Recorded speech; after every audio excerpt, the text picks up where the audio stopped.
គ្មានទ្រព្យធនខបគុណស្នេហ៍ស្និទ្ធមានតែទឹកចិត្តឥតមានទឹកប្រាក់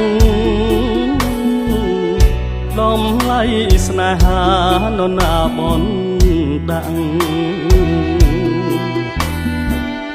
នេះជាឧបសគ្គសម្រាប់រូបបងស្នេហាសាំងមៃដំឡៃលុយ